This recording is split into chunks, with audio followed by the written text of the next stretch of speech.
Plugin of the week is the Waves Vocal Rider Take 2. The reason why I say Take 2 is that somewhere dug deep into the archives of Mixing with Mike, I have a plugin of the week that is also a vocal rider plugin. And I wanted to talk about it because I think there's a lot of confusion about how to use it. So I'll get into to some of the very specific features and talk a little bit about how to use it. The one thing that I will say that a lot of confusion or that there's a lot of confusion about in terms of working with Vocal Rider is most people think it's something that you can just sort of balance levels out. So in other words, if you get a vocal track and the levels are kind of all over the place, you throw the Vocal Rider plugin and it's going to balance all your levels out. And that is not what this is designed for. And I want to be very clear about that.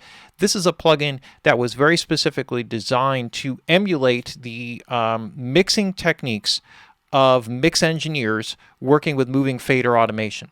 So the idea is that when you pick up a fader, you're working with a moving fader system, whether it's flying faders or whether it was the SSL Ultimation or whatever it is, Encore Automation by Neve. There are many different ones that were out there, and when you're working with this, you're going through a lot of sophisticated rides that are bringing out different aspects of the vocal. So you're bringing out a little bit more clarity by opening up like the end of a vibrato on the end of a word, or you're bringing out some of the details of elements of the words that are kind of missing.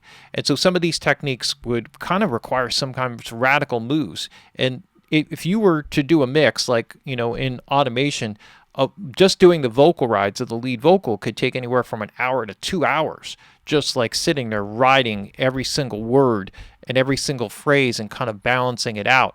And it could be kind of somewhat of a tedious process. So the idea of Waves and creating this plugin was to do something that would emulate, and even if it got like 90% or 80% of that work or 3/4 of the work done, just by putting this on, and then all you had to do was just sort of tweak or make adjustments around the back end of it, then that saves a lot of work and it's a valuable tool. So I want to show you some tips and ways of basically using it. Now, if you've never used the plugin before, basically everything centers around the sensitivity, because what you'll see is the input level, or the target, I'm sorry. So when the input level comes in, you'll see it coming up in a yellow bar that's right here, and then this will set a sort of center point from which the fader will decide to either raise the level or lower the level. The red line here is the point where the fader will go back to when there's no audio signal. When you set the responsiveness to it, you can set a fast or slow response. And the fast or slow response is essentially determining how quickly it attacks and releases. So how interactive, how quickly is it moving in the processing. And then you have a sensitivity knob here. There's two of them. The first sensitivity knob works on how it interprets or how sensitive it is to the different parts of the vocal. So this will help to kind of, if you swing it downward, it will become less sensitive to in-between stuff, so not move as much. Or if you kind of crank this up a little bit, move up the sensitivity, then it's going to be more interactive with some of the things that are going on in between the words or the ends of words. So you'll start to bring out more air and stuff that's in the middle. And so it's a question of like how much you want that to be interactive. There's also a very, very cool feature here which allows you to bus in through, pick a bus, let's just pick bus 53. And then what I can do here is I can also, on a series of tracks, probably should have set this up ahead of time, sorry. Just zoom out here for a second. What I'm going to do here is just set up a series of sends to that same bus 53. And what this is doing here is this is the music. I'm just going to send it, well, I won't send a pre-fader. We'll just leave it like this, and when we put the music in, it will respond accordingly. So what we can do here is we could set the responsiveness of the vocal writing to the music. So as the music actually ebbs and flows in terms of the dynamic, the vocal levels will adjust accordingly, always keeping the vocal in the same place above the music. So this would be a sort of way of taking, like after doing all those sophisticated, really simple rides, you would go back through and you could say, okay, yeah, but in this chorus section, the vocal is tucked a little bit, so I'm going to raise it up a little bit to so it stays in that same position in the mix. And that's the basic idea of how you would kind of work it. Now, the rider fader here is going to be doing all the dynamic movement. So it's like a dynamic processor. It's exactly what it is, and then you have a makeup gain control if you want. So let's start by feeding in a vocal. Yeah. Slow down, baby, take a moment and breathe. I can't hear what you're saying. Stop for... Okay, so for some reason we're not seeing any activity here. Let me just kind of reset this guy and see what happens. Slow down, baby, take... Hold on. Let me just set the key off for a second. Let's see. Slow down. Okay. I think what happened was I put some automation that was in there. That's what it was, and it's reading automation. I'm sorry. So take the alarm bells off there for a second. There was a little pilot error there.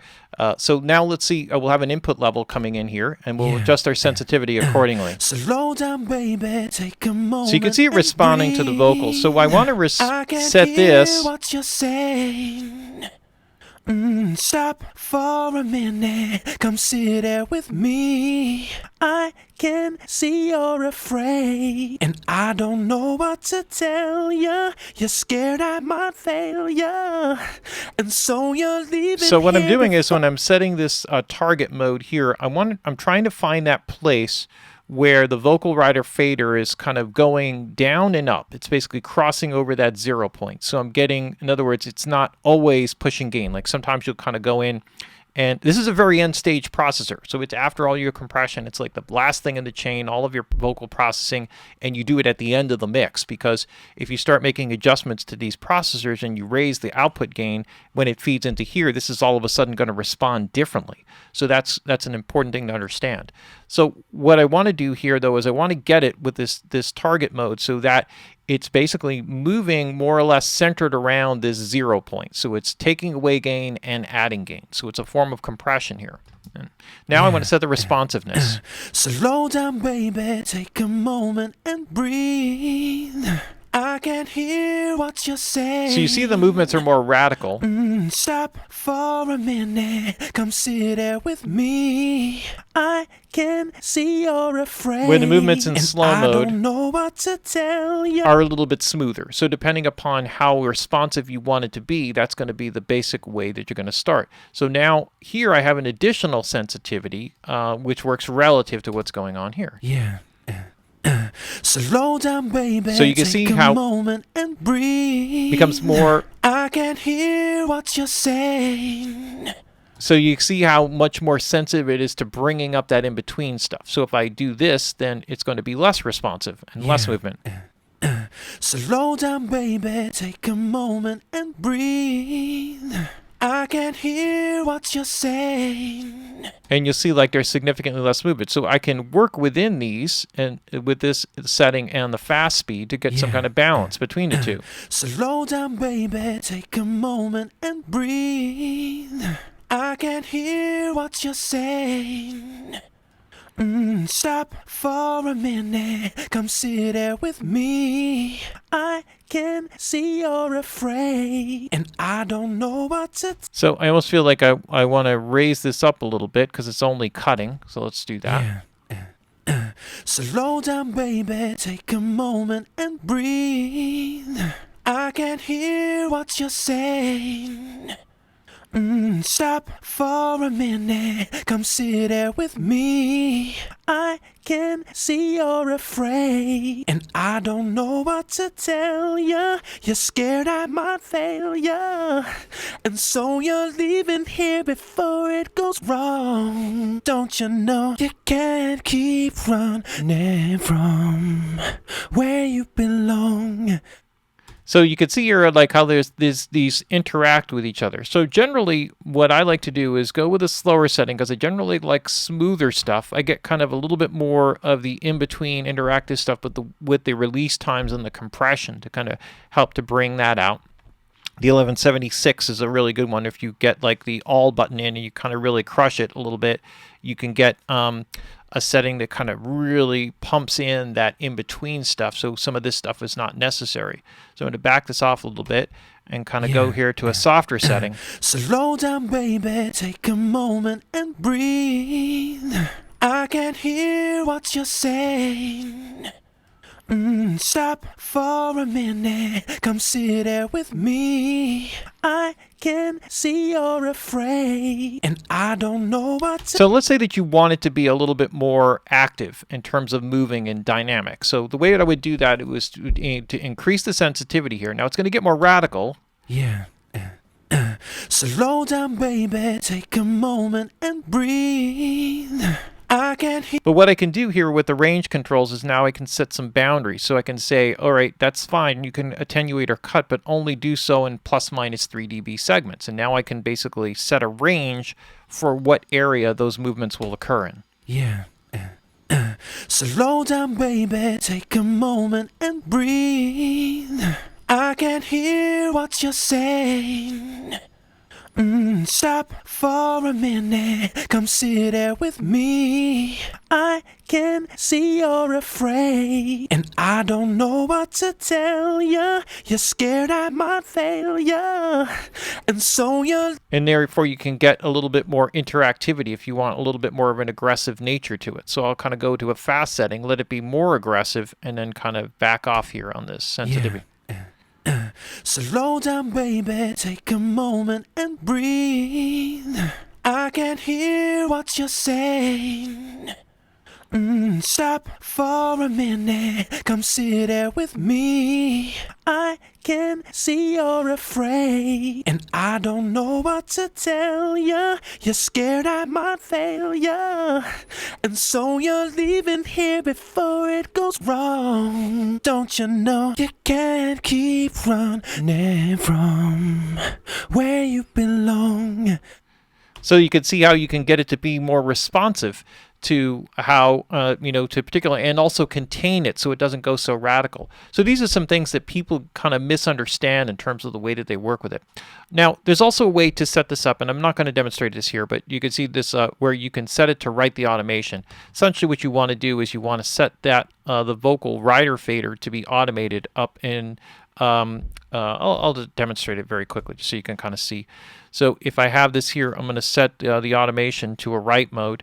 So let's say that I like these settings. I can actually program and set it up in, and I'll show you how this works here for a second. I'm also going to open up my automation thing here because maybe I have other automation that I don't want to get rid of, so I only want to write my plugin automation, so I'll disable the other forms of automation.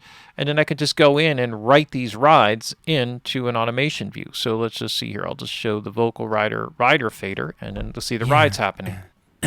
Slow down, baby, take a moment and breathe. I can't hear what you're saying. Stop for a minute, come sit there with me.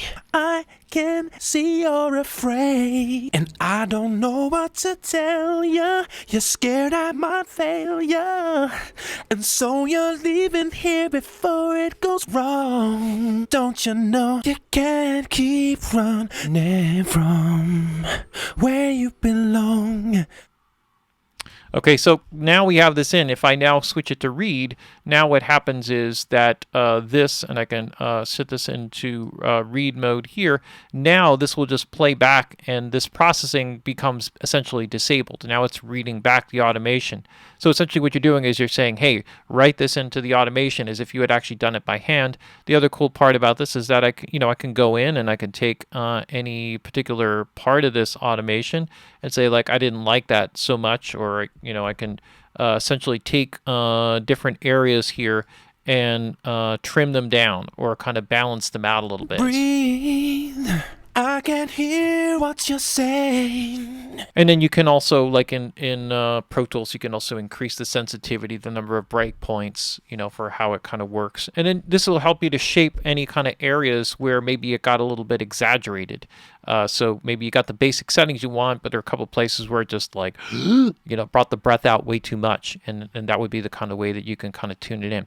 It's a very powerful plugin if you understand it. If you just kind of start using it and think like you're just going to grab onto it and get it to do all kinds of crazy things, that's not what it's designed for. And if you really understand that it's a very end stage mixing only process, like automation stage process where your mix is essentially practically done, except you're just kind of getting all the last bit of juice or whatever that you can get out of your vocal automation or out of your vocal performance, just to kind of give it that extra shine. And it's a great plugin. And like I said, just like that simple setup alone, we went through a bunch of different settings. Maybe you like some more than others. I just wanted to give you an idea of the range and how to approach it, so you understood that.